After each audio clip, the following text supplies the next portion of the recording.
adults think they're not creative, but children do. That's true, isn't it? Broadly speaking. In fact, I want to give you a quick test, if I could. How creative do you think you are, personally? Where would you put yourself on a scale of 1 to 10? While you're thinking about that, have a think about this. How intelligent are you on a scale of 1 to 10? How about 10? Any 10s? No? 9? Thank you. 2 at the back, thank you. Actually, you can go now, if you like. We're just wasting your time, honestly, but...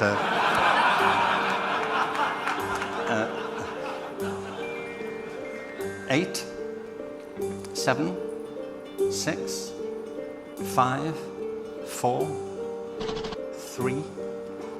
It's getting tense, isn't it? 2. Any 2s? Okay. I never do 1, by the way. If you've got 1, you're not following this anyway, are you, to be honest? So...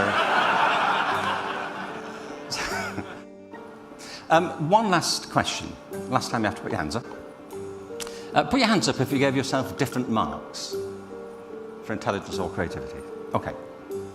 Now, the reason I ask you this is, I think you're all wrong, by the way.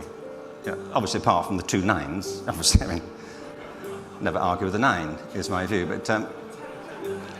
But the reason I say it is that I think most people operate on a very limited conception of creativity and of intelligence. So my question to you is, what were you thinking of when you gave yourself the mark? When you decided you could give a number for creativity, what was in your mind? When you gave yourself a number for intelligence, what was it you were thinking of? You see, my experience of it is that people operate on all kinds of misconceptions about creativity. They think it's all about the arts. Well, the arts are terribly important. It's not just about the arts. They think it's about special people. It's really not. If you're a human being, it comes with a kit. You are born with tremendous creative capacities.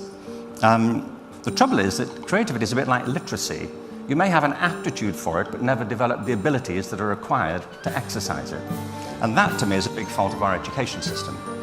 And the third misconception is there's nothing you can do about it. You're creative or you're not, and that's the end of it. And I believe there's a great deal you can do to make yourselves more creative.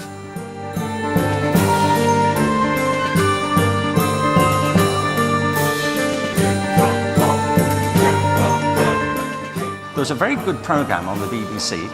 It was about how many people can live on Earth. And they came to this view.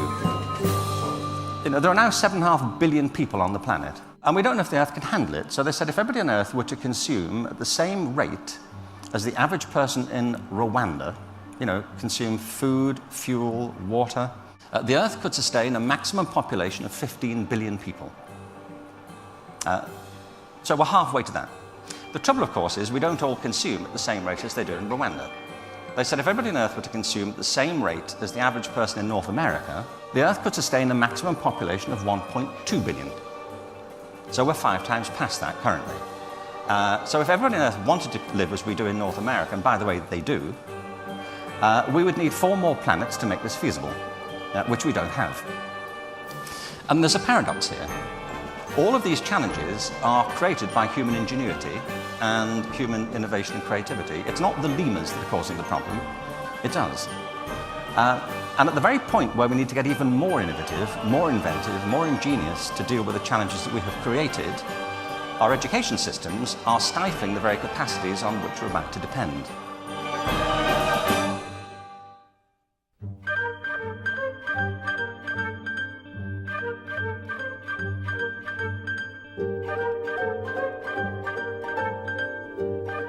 I just want to get to this. We really live in 2 worlds, don't we?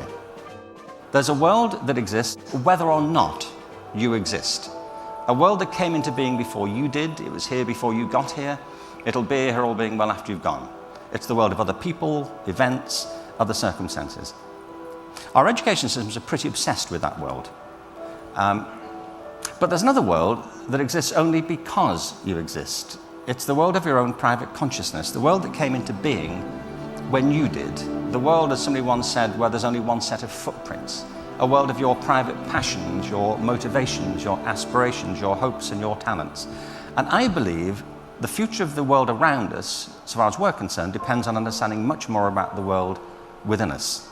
And the more standardized our education systems become, the less amenable they are to allowing us to make those explorations. You have no idea what your talents are, I'm sure. So what I'm saying is, if we're serious about exploring the world around us, we have to explore the world within us.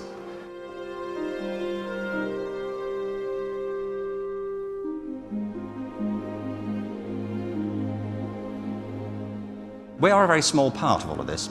The Earth has been around for 4.5 billion years. Human beings like us showed up. I don't mean like Neanderthal creatures. I mean groovy people like us, with attractive profiles and a sense of irony. We showed up at probably less than 100,000 years ago.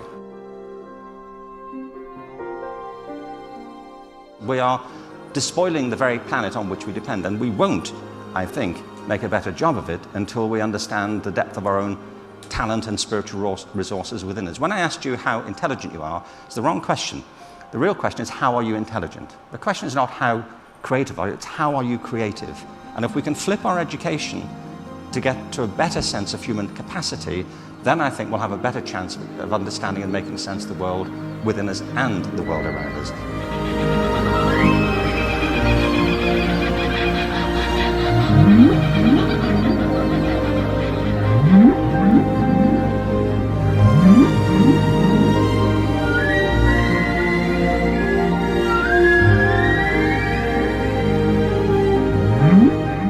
There was a wonderful quote from H.G. Wells. He said, "Civilization is a race between education and catastrophe." Now, it may or may not be the case, but what we do know is that the great bridge between the two worlds that we live in is education. And I think we have to rebuild it so that we can build a bridge to the future. Thank you very much.